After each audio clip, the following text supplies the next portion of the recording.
Hello, everyone. I apologize for coming late.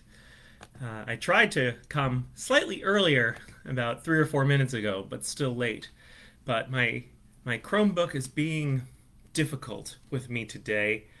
I apologize. I think if there are skips or pauses or lagging issues in this video, I'm not sure how well my Chromebook is going to be transmitting. But like I said, I'll begin right away. You can see I'm still in desperate need of a haircut. I'll begin right away and not waste time. Hello, Jay. I assume it's pronounced Jay. So I'll start right away so as not to waste time. I will also do my standard additional plug. I'm wearing a t-shirt today from the Liberty Humane Society in Jersey City. Great organization for adopting dogs, cats, bunnies, and adoptable pets. So, go adopt animals. They need homes, and there's no reason to ever go to some breeder. All right. So, as I do each week, I will reintroduce you to me because this might be the first video for some people that they have seen. So, my name is Joseph Solar. I am sorry, I keep vanity. Anyway, I'm going to stop playing with my hair. My name is Joseph Solar. I am a professor of African American history at Rowan College of Burlington County, which is how I came to know Lauren Purnell, who helped put this together. My background and how I got to this position: I did my undergraduate studies in history and African American studies, basically African American history, at Harvard University. So I studied with some of those people you've seen on TV, like Henry Louis Gates Jr. and Cornel West, and some that you probably should see on TV more often because they're amazing, like K. Anthony Appiah and Evelyn Brooks Higginbotham. So after studying there, I came to Philadelphia and I enrolled, eventually, not right away, for a master's and PhD from Temple University in urban education, which is a program aimed at kind of broadly considering urban areas, urban spaces, and education. So, in that context, I continued some of my studies in terms of African American studies but from a sociological perspective, as well as educational opportunities, challenges, etc., that we face. And it is, of course, directly appropriate since, as Lauren describes it, we do not provide a full and thorough education to children. Vanity. And so I am very concerned with those issues. So, in the past 3 weeks, I think it's 3 weeks. Time has no meaning when living in quarantine. For the past 3 weeks, I have covered a range of topics that I attempted to connect to contemporary events regarding the recent Black Lives Matter movement, the protests against police brutality, and the very first video was inspired by we'll call it the counter-revolution. The counter-revolution and a stupid meme by a certain about a certain Aunt Jemima. So I covered that and Aunt Jemima and the mammy stereotype. I will, in subsequent videos, cover other issues of that. I covered Booker T. Washington and my argument that Booker T. Washington's founding of Tuskegee and movement for industrial education in the 1880s and 90s was actually the first Black Lives Matter movement. And I also covered the Little Rock Nine and this idea of children activists and children at the front of social movements and social change, and particularly the importance of naming the children and knowing who they are. Which brings us to this week. And this week we're going way back in the past, and we're going to talk about the early exploration of the New World, which is traditionally the label given to the Americas, though for those who lived here for 10,000 years, it wasn't particularly new to them. But it was new to Columbus when he got here, and of course there was controversy with the Columbus statue.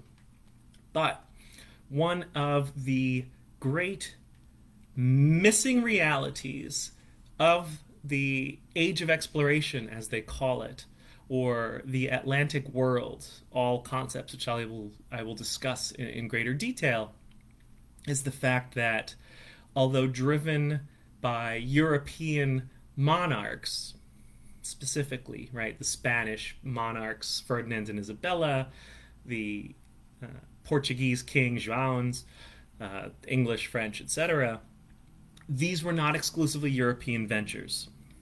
And in fact, it is pretty pretty certain, though records are not always that great, but it is pretty certain, if not almost completely certain, that when Christopher Columbus took his famous voyage in 1492 from Spain and ended up in the Bahamas, he never landed in North America or South America. And when he landed in the Bahamas, among his crew were African sailors. And what a reality of the European conquest of the New World, with the good and the very, very bad aspects of it, is that this was not exclusively a European venture. It was, in fact, a venture in which Africans actively participated, some enslaved and some free. And so to kind of go over this development or this reality, which is not widely known or widely discussed outside of kind of my history circles or people who really study this, we're going to look at how this came about. Why were there Africans sailing on the Niña da Pinta and the Santa Maria to the Bahamas? And in doing so, it will help us to redefine and expand our concept of history and how we view history. So one of the things to broadly say is, I mentioned this Atlantic world. And one of the newer concepts that historians have been playing around with or looking at is the idea that, starting with Columbus in 1492, we can speak of a broad Atlantic world of exchange of commerce, ideas, and people that went from Europe, Africa, North and South America. But the beginning of the Atlantic world is the story of Europe and Africa, sub-Saharan Africa specifically, coming back together again. And I say this because one of the, again, realities that is not spoken broadly enough, I will argue, is that Europe and Africa were not particularly divided as continents. That even though we hear these ridiculous notions of like the dark continent or the unknown or Africa wild or whatever, if you go all the way back to the Roman Empire, the Roman Empire was a European, African, Asian empire, though mostly European and African, and a great number of Roman provinces, Roman leaders, Roman soldiers came from North Africa. And of course, famously, the story of Julius Caesar and Cleopatra. Cleopatra was an African queen of Greek descent, but African. And she ruled over in Egypt, which was, of course, the crossroads of ancient humanity coming out of Africa. Since, again, it's one of those things I feel like I shouldn't have to say anymore, but apparently there are still a great many people who don't know that the entirety of the human species, all of us, from Japan to the Arctic Circle to the Cape of Magellan down in South America to Indonesia, every single human being is rooted back to Africa. And that is where the origin of our contemporary human family is. So when the Roman Empire collapsed, well, partially collapsed in the 500s, most societies, towns, and villages became increasingly isolated from each other. And this isolation meant that people were becoming less aware. And over the generations, awareness, memory, knowledge of the world. Sorry, someone's trying to chime in with messages. Knowledge of the world was increasingly limited as we forgot what we had already known. And I mean this literally, that over time, European civilization has to rediscover things that European civilization knew 4, 5, 600 years earlier. However, and again, another forgotten reality of this world is that by the 700s, so we're talking 200 years later, which is still a substantial period of time, we see the rise of Islamic nations. Nations don't exist as we think of them today. Islamic states, Islamic connections. And the Islamic world stretches completely across North Africa and into the Iberian Peninsula, which is today where Spain and Portugal are located.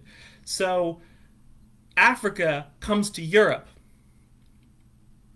in the 7 and 800s, and Europe blocks Africa in southern France. And then the Iberian world, Spain and Portugal, are connected to Africa for some 700 years. And what the dividing line between Europe and Africa is in this time period is not color, it is religion. The European world is defined by its adherence to Christianity, the Roman Catholic faith. And the North African world is defined by its adherence, increasingly, to Islam. There would still be Christians in North Africa all the way through this period, and Jewish communities as well. And of course, the Christian kingdom of Ethiopia already existed and still exists today, and is arguably the oldest continuous Christian state on earth, Ethiopia. So you have this religious divide between Christian North, Muslim South, but a reality also kind of forgotten, unknown, is the Islamic world is way ahead of the European world in terms of civilization, because they drive advances in science, mathematics, medicine. There are accounts of an engineer experimenting in Muslim Spain who created gliders and flew. And so, as there's this growing divide between these two worlds, North Africa and the Islamic world is the center of civilization. And the European world is playing catch up. And Europe begins to catch up in the Crusades. And by catch up, I mean they invade the Holy Land and they plunder and steal everything they can. And they take it back home to Europe. And European leaders or educated or interested people, church officials in particular, who were the most educated, begin to look at this and begin to study and explore and ask the questions again. And they begin to engage the African world again, after having been essentially divided for a long time. And it's in this world that eventually what becomes known subsequently as the Reconquista occurs in the Iberian Peninsula. Christian princes, kings, monarchs, the names are very fluid today. We think very easily of, like, he's a king, she's a queen. But titles like that were not very clear even back then. Slowly start conquering towns in the Iberian Peninsula and forcing the people to convert to Christianity or exiling them. By the 1460s, there is only a little bit of Islam left in Spain, officially. And it is a little kingdom called the Sultanate of Granada. And it's in southeastern Spain.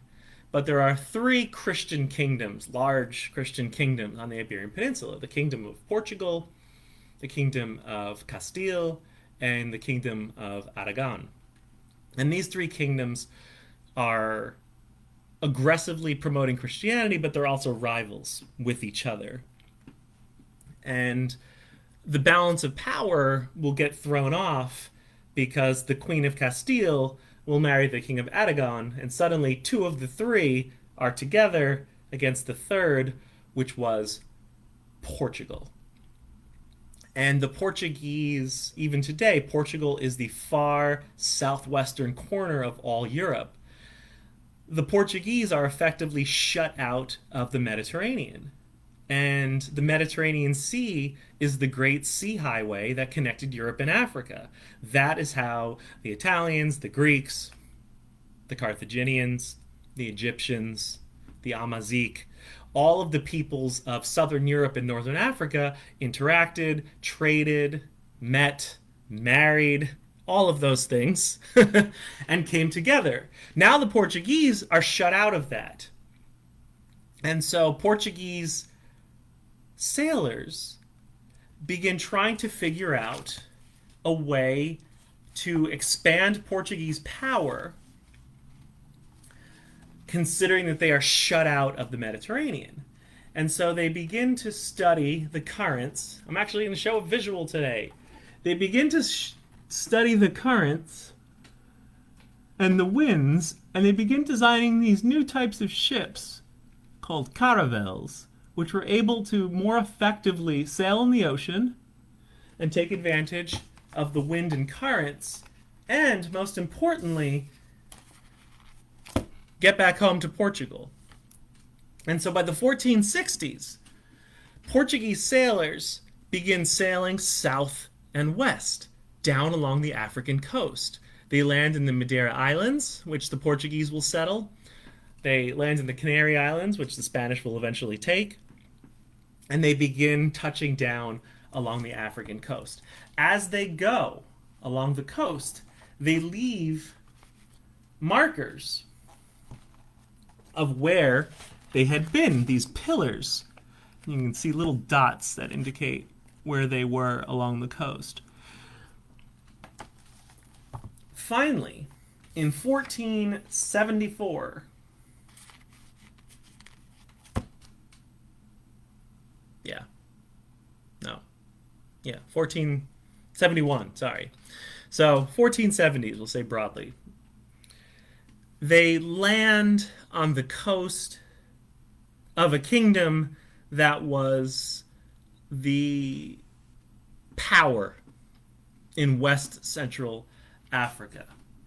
Part of the reason why the Portuguese kept sailing further south, is they wanted to know how far they could go and if they could get around Africa to make it to China to participate in the Chinese trade, because the nation, the empire of China, had always been spectacularly wealthy, and Marco Polo had explored, and so they kept trying to find their way around. They also found, when they were in West Africa, along what is today Sierra Leone, Liberia, Guinea, etc., that the people they kept encountering were Muslim, and they don't like Muslims because they're Christians, and so they were like, let's keep going, let's keep going, let's keep going, let's keep going. And finally they land in the Kingdom of Congo.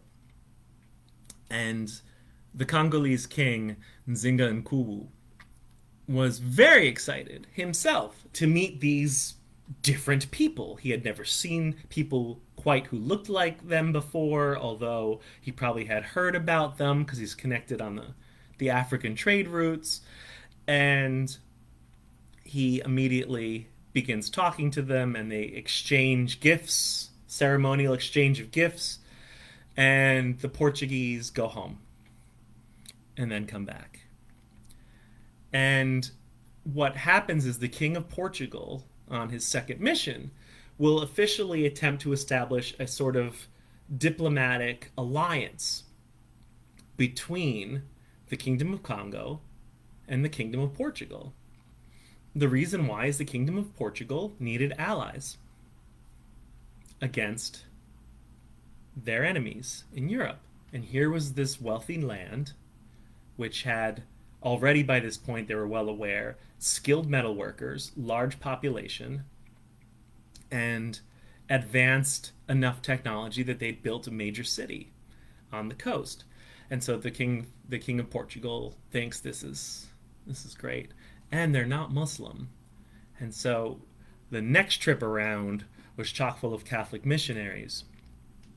After 9 years of trade and exchange of ideas and merchants and whatnot, King Singhan Kuwu converts to the Catholic faith in 1491. He becomes a Catholic and he brings his entire kingdom with him. And so by 1491, officially, though, of course, it would take years for all of the Congolese people to become Catholics. But by 1491, there is a Roman Catholic king in Congo. And of course, he has strong treaties of friendship and brotherhood with the King of Portugal. And I use the word brotherhood specifically because the letters they would address to each other would address each other as brother, as in brother monarch. He takes on a Portuguese name, João, and he brings up his children Catholic. And one of those sons, Afonso, who was simply Portuguese named, will succeed his father and fully complete the conversion of the Kingdom of Congo to Roman Catholicism. So what does this have to do with Columbus? Well, even before the Kingdom of Congo and King Nzinga had converted to Catholicism, the Congolese had been converting to Catholicism, and they had been sending envoys north to Portugal and people north to Portugal, and even eventually envoys, not necessarily in this first 10-year period, to the Vatican at Rome. And in fact, it would be the Kingdom of Congo that would be the second African kingdom to have a Catholic bishop appointed to kind of integrate them into the Catholic hierarchy. And so they immediately began exchanging. Now, and this is the bits that not as pleasant, but the Kingdom of Congo was a major slave trading, slave owning nation. They were an expansionist power, which means they were constantly at war with their neighbors and conquering kingdoms, and they would sell the captives into slavery, either within the kingdom itself or to the Portuguese. And so the Portuguese were very eager to bring in these Congolese slaves because the Congolese slaves helped bulk up the Portuguese population and increase economic productivity to build the Portuguese nation. And so by 1491, when he converts, African enslaved people are already building the Portuguese nation. But they are not the only African people in Portugal, because there are African people who are sailing with the Portuguese back to Portugal, learning Roman Catholicism and the Portuguese language, and they are becoming sailors themselves. And so by the 1491 conversion, these Portuguese ships kind of going back and forth between Portugal and Congo are peopled with free sailors of African descent. And so the Congolese are becoming a seafaring power. However, the Congolese kings are not particularly interested in launching these voyages because, unlike the Portuguese, they don't have the same incentive. They can get access to all of the trade goods through the Portuguese, but in the meantime, there are still millions of square miles of African country that they can conquer. and they grow larger and larger and larger. And by the 1520s, the Kingdom of Congo is one of the largest kind of organized, coherent kingdoms in that part of the world. And that part of the world, I mean the West. It's bigger than England. It's around the same size, or maybe bigger than France. It's bigger than Portugal. It's bigger than Aragon. It's bigger than Castile. It's bigger than most kingdoms are still pretty small in this time period. So it's a very large kingdom, and it's one of the large kingdoms, large and powerful kingdoms on earth, actually, at that time. But it's based in large part on trading enslaved people to the Portuguese in exchange for Portuguese weapons of war. They continue to do that, but it also means that there is a core group of people, we don't even know the numbers, maybe hundreds, maybe thousands of Congolese sailors who are sailing on these Portuguese ships. So, what does this have to do with Columbus? Well, of course, Columbus, when he has his notion from his miscalculations of the size of the Earth, he knew the Earth was round, but he thought it was smaller than it is. And in fact, most educated people knew the world was round. The idea that people thought the Earth was flat was an idea held by ignorant people. And I don't mean ignorant in the judgmental sense, but people who are completely unschooled, peasant class, right? People who have miserable lives. And so he first went to Portugal to ask the Portuguese king to support his mission. Because, of course, he knew the Portuguese were the ones who were sailing. The Portuguese king saw no need to go around, because by that point the Portuguese were on their way to what is today South Africa. And in fact, the first Europeans to colonize or settle in South Africa were the Portuguese. And so the Portuguese king says, no thanks, we're good here. We've got Congo, we've got friends, we have the routes well established, we know where we can stop safely for water and resupply, we're good. So Columbus then went to Ferdinand and Isabella, who had by that point managed to conquer the last Muslim kingdom, and they were flush with extra cash that they had confiscated from the Muslims and Jews who refused to convert and who were forced into exile. And so Ferdinand and Isabella, they've got extra money. They say, great, sure. We would love to have that advantage over those Portuguese neighbors of ours. And so Columbus then had to assemble a crew. And one of the notions we have today is this notion of like patriotism and nationality, and like I'm an American and I'm French or I'm Canadian or whatever. That doesn't exist. And so Columbus, I mean, he himself was born in Italy, potentially. We're still not entirely sure. He was Italian. He'd gone to a Portuguese king and then a Spanish king. He was part of an expat community in Barcelona, I think, too.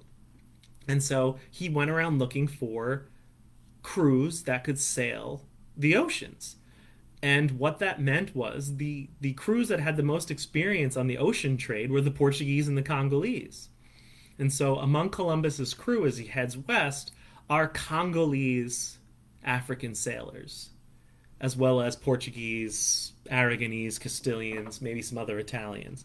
But it was, in today's understandings, a multinational crew. And so when Columbus lands in the Bahamas and sets foot in what he calls the New World, and what he also thought was the Indies, he still believed he was in China when he died, so he wasn't that bright. But that's probably why he was brave, the bravery of the uninformed. But when he lands there and he lands on shore with a crew of Europe and Africa. And so in 1492, and I use the term discovery, though we know it wasn't a discovery, but in 1492, when Columbus discovers, quote, America, he does so with Africans on board. And so Africans participated in the discovery of America. And as Columbus further expands his explorations through the Caribbean basin over the next 10 years, he brings more and more people with him. And so I'm going to, because I don't want to run too long, and I always underestimate my abilities to convey all the information in a quick time or in time. But anyway, in 1503, we have evidence of or a person whom we can definitely call one of the first African conquistadors or conquistadores. And his name is Juan Garido. And Juan Garido, again, we have a little bit of mystery in his background, but it's most likely that he was Congolese or from one of Congo's neighboring rival kingdoms. He was born in Africa, and he was sent to Portugal to study at the Catholic University at Lisbon, to kind of foment relationships, to learn what he could learn from the Portuguese and whatever. He eventually moved to Spain, and in 1503 he sails with the Spanish conqueror Juan Ponce de Leon to the Caribbean. And he assists Juan Ponce de Leon. He's one of Juan Ponce de Leon's knights. And he assists in conquering Cuba and Puerto Rico. And so he is a conqueror alongside Ponce de Leon. He also, Juan Garido, joins Juan Ponce de Leon in sailing north from Cuba and landing in Florida. Juan Ponce de Leon famously was seeking the Fountain of Youth, and his search for the Fountain of Youth brought him to Florida, making him the first European to set foot in Florida. But again, what that also means, this is 1513, is that Juan Garido was the first African to set foot in Florida, alongside most likely other Africans who were part of the Spanish expedition, because the Spanish will continue to recruit, as they can, free sailors from Congo and bring them or journey with them. So Garido will be an explorer of Florida. So put another way, a kind of snarky way, there were Africans in the United States about 100 years before there were any English in the United States. Garido would stay in the Caribbean, and he would later join another Spanish conquistador, Hernan Cortez. Now, if you don't know Hernan Cortez is the man who famously, in Spanish myth-making, conquered the Aztec Empire with only 20 men. The truth is, he had 20 knights, and he forged alliances with thousands of the Aztecs' enemies. So, yeah. But those 20 knights, Spanish knights, included Juan Garido. So again, the idea that they are Spanish knights in some sort of ethnic or national term is false. They fought for a Spanish king. They were adherents to the Roman Catholic faith, but they weren't Spanish in terms of being Spanish nationals. Many had been born in Spain, perhaps, but Juan Garido most certainly had not been born in Spain. And so Juan Garido would help conquer Mexico or conquer Tenochtitlan, the capital of the Aztec Empire, and overthrow it. He, along with the Spanish, would be the people who would commit the horrific crimes. And this is also part of the reality, that because Africans were participating in these explorations and these adventures, it meant they were participating in the crimes that were being perpetrated by the Spanish. The violence the destruction, the burning, the murder. They were part of all of this. Garido would stay in Mexico afterwards, where famously he is the first planter, because he would have a farm outside of Tenochtitlan, well, Mexico City now.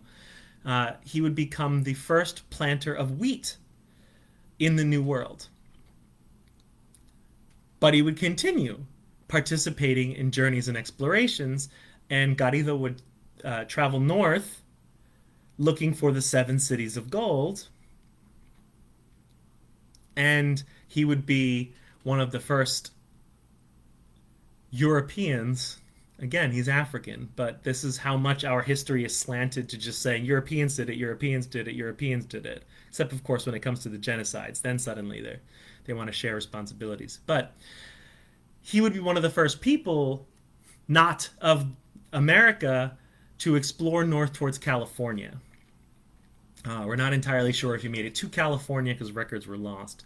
But nonetheless, he would live the rest of his life kind of coming out of retirement, going back into retirement, and he would die in Mexico after almost 40 years living in Mexico as a Spanish knight, a Spanish landowner, a Spanish father with Spanish kids. Although, again, of course, they weren't Spanish, they were African, but even the Spanish weren't necessarily Spanish. The challenge is, of course, that we're so embedded in this world of contemporary ethnicity that we think everything in terms of our times. More precisely, we would say that he was a Christian, because that's how Europeans still divided the world. The Christian world, the pagan world. Christian world, Muslim world, and pagan world, right? So he was a Christian. And by this time period, by the time he's part of the invasion of Mexico, that's 1519. It's been almost 60 years since the Portuguese first landed in Congo. And there are hundreds, if not thousands, of Congolese, free and enslaved, who are now living in southwestern Europe. And there's a painting, just in case you're wondering, I'm going to put links to all of these things up for you to look at, paintings, images, more evidence, more information after this video is over. I'll put them on the event page and then on the main Educating for Change page. So, the city of Lisbon, for example, is highly Africanized. Their population is significantly African. Not a handful of novelty people from Congo, but hundreds of Congolese are living in Lisbon. Hundreds of Congolese are living in Spain. They're sailing on the ships, they're part of the trade missions, they're being knighted. They're part of it. But there are many who are also enslaved. And the last story I'll tell you, because my goodness, I can't believe it's been almost 40 minutes, I get too excited about this, is a man who has kind of several different names, but officially he's called Esteban de Dorantes. And he's called de Dorantes because he was a purchased, enslaved man belonging to a Spanish knight. And when I say slavery is different back then. What the Spanish and Africans were doing in the Caribbean to the native population was a horrific, exploitive, violent, destructive form of slavery, which just exterminated native peoples by the millions. But it wasn't always that way. And so Esteban was almost like a fully captured man, devoted, stuck with this one guy. But nonetheless, he was sent off on an expedition. So because he was enslaved, he might not have been Congolese. He could have been from another different African nation, but nonetheless, legally speaking, he was the slave of Esteban de Dorantes. And I say the slave of because it's only the United States and our slave laws that define slaves as property. Other slave traditions regard slaves as people who basically owe all of their labor and all of their waking hours to the person. They're not considered like a cow or a piece of land like American law will define it. So Esteban goes on an expedition with this guy Pedro de Narvaez, and they shipwreck in Galveston, Texas.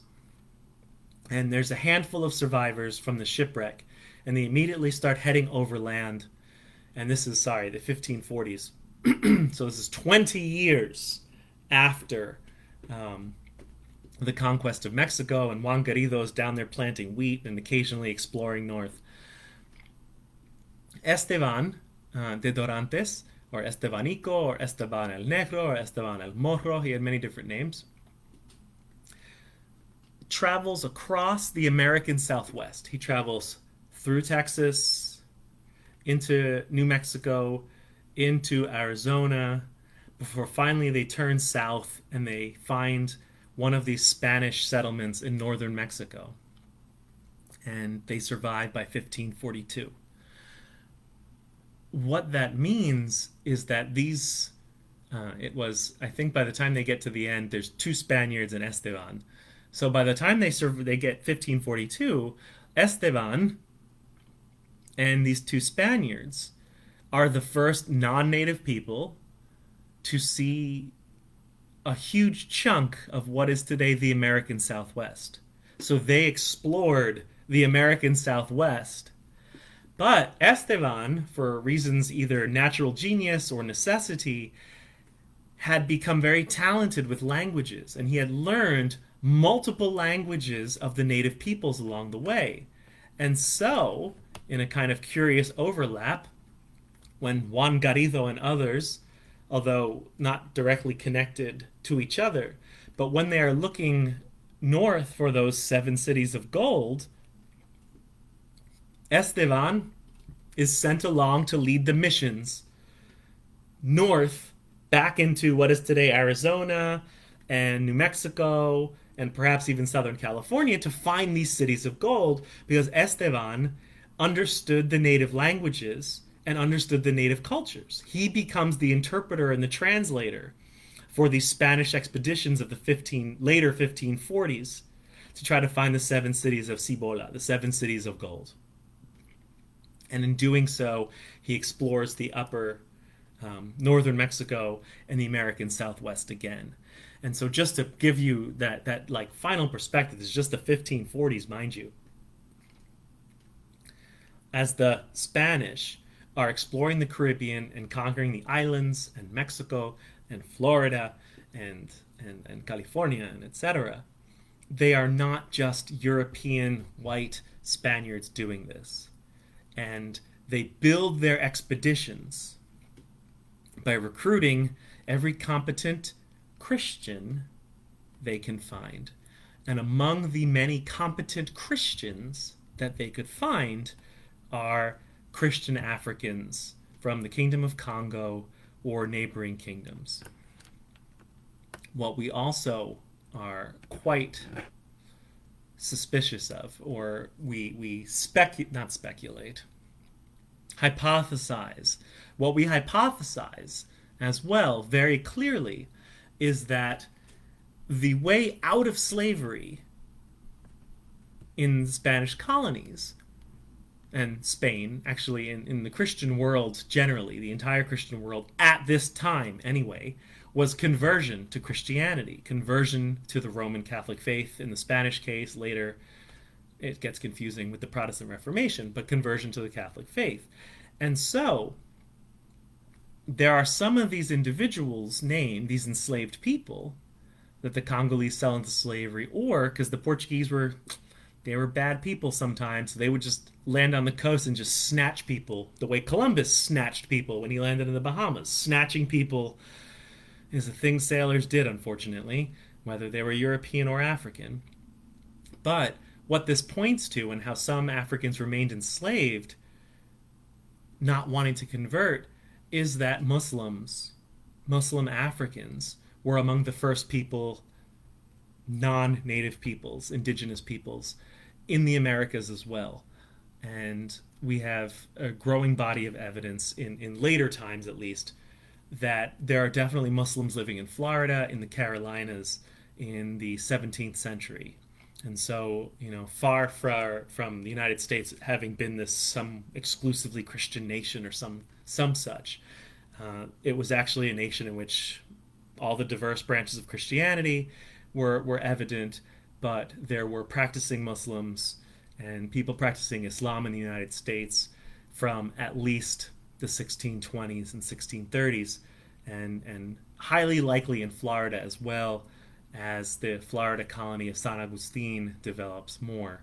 And considering how much time this took, maybe I will just talk about San Agustin, St. Augustine, Florida in its own video next week, and Spanish Florida, and this incredibly different world, which is much more like our idealized concept of what America is than Jamestown would be. So, yes, my goodness, I do run on. So, that's going to be all for me for today, but it is important to know that main takeaway, and I'll put links up with more information, is that the exploration, conquest, and yes, violent plunder and exploitation of the Americas was not exclusively a European project. It was a project of Europeans working alongside Africans. And although some of these Africans might have been enslaved, there were a great number of them who were Christian Africans who were free people.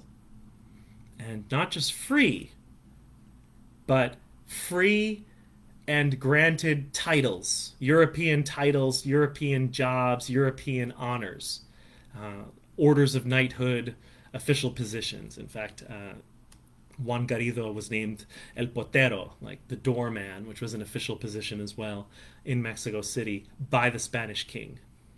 So we have, or the Aragonese king by Ferdinand.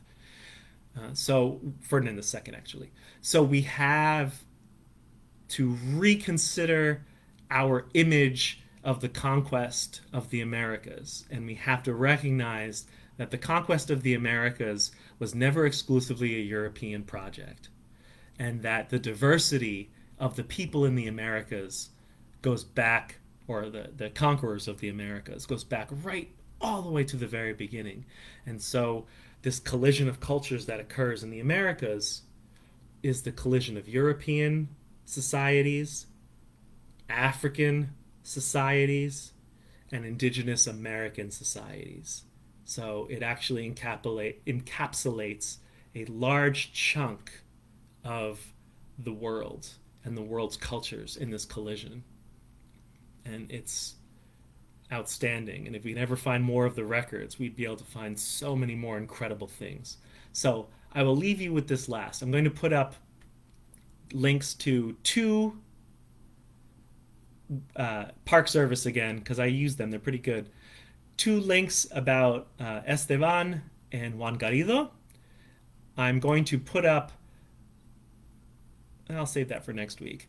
I'm going to put up a link to a painting of Lisbon that was completed in the 1570s that shows how diverse a city Lisbon had become.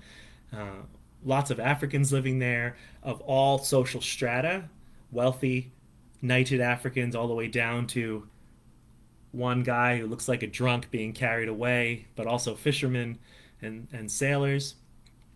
And some quick links about the history of the Kingdom of Congo, which is today mostly the Republic of Angola. So if anyone has any questions for me, I will wait a minute for them, but feel free, you can ask them afterwards, and I will answer them as best as I can. And if not, I guess next week I will talk about Florida, because Florida, despite being the epicenter of the COVID epidemic, which is sad, there is an incredible, incredible deep history of Florida.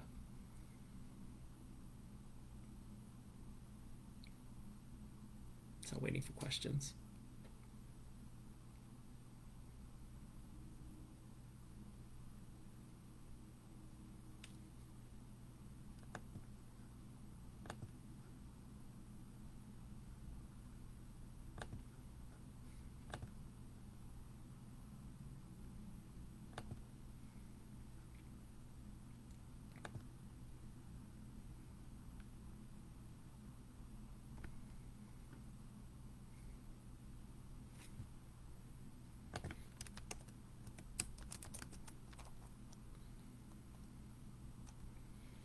I'll provide the links, Lynn, to kind of brief biographies of the two gentlemen, but they're on my other computer, so I kind of have to shift. So I'll do it after the video is over.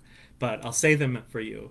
It was Esteban de Dorantes, was the enslaved man who explored the Southwest, and Juan Garido was the Spanish knight from Africa, born in Africa, the African Spanish knight who joined the exploration and conquest of Puerto Rico, Cuba, Florida, and Mexico. So he was all over the Caribbean in what was essentially a 40-year career as a Spanish conquistador.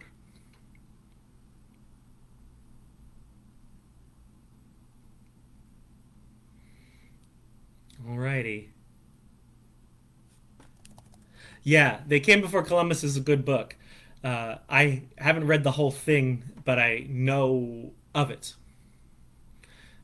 There's this part of the history. This is to answer Lucy's question. This part of the history of the exploration of the New World, the American historians have failed to a great degree to give it the depth that it requires, but also they just didn't know. There is an historian from Vanderbilt University. Her name is Jane Landers, and she was the first historian, American historian, to have the brilliant idea, and I'm saying this sarcastically, that to understand the pre-Jamestown history of America, we should actually go to Spain, because the Spanish records are where we'll find out who these people were who explored more deeply.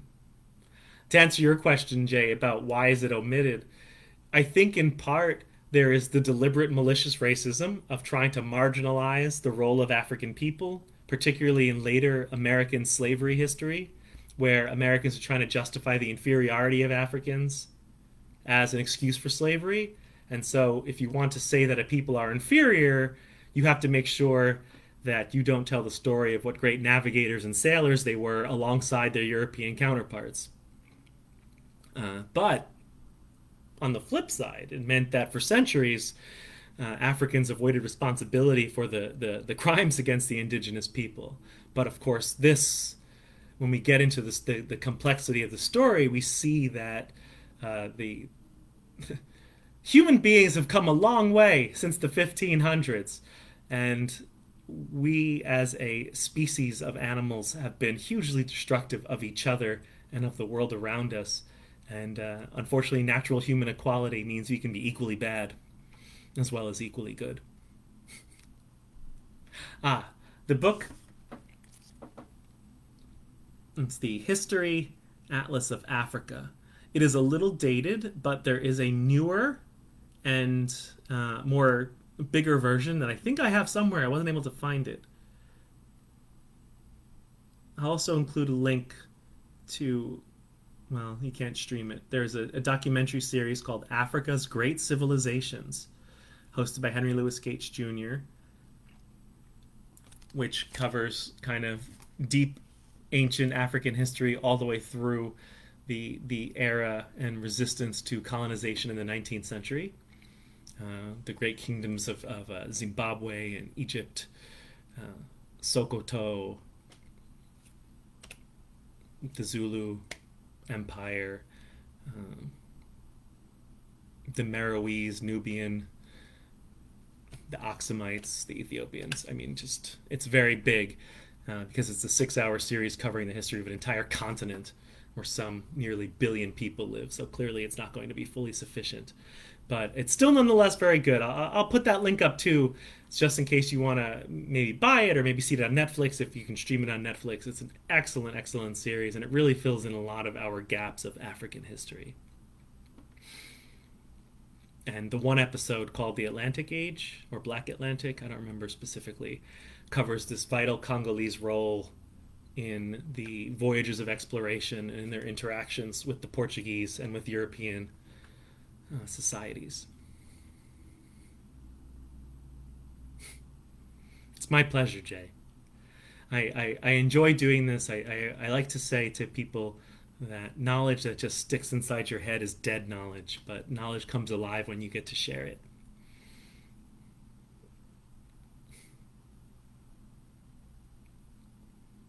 All right. Anyone else? All right. I'm going to call it a day for today, at least in video terms, but in the next 5 to 10 minutes, I'm going to start on this comment thread. I'm going to start sharing the links to the various resources that you can use for kind of more detailed information, and perhaps even the links to the names of these videos, so that if you're interested, you can watch them, track them down, and learn in even greater depth on the topics I covered today. All right. So everyone, I'm going to say goodbye to you now. Look for those links. There's just a world of knowledge for us to learn. And I'm glad I get to, thank you, Nicole. I'm glad I get to share what I have learned over the years so that you can learn more deeply and understand more thoroughly.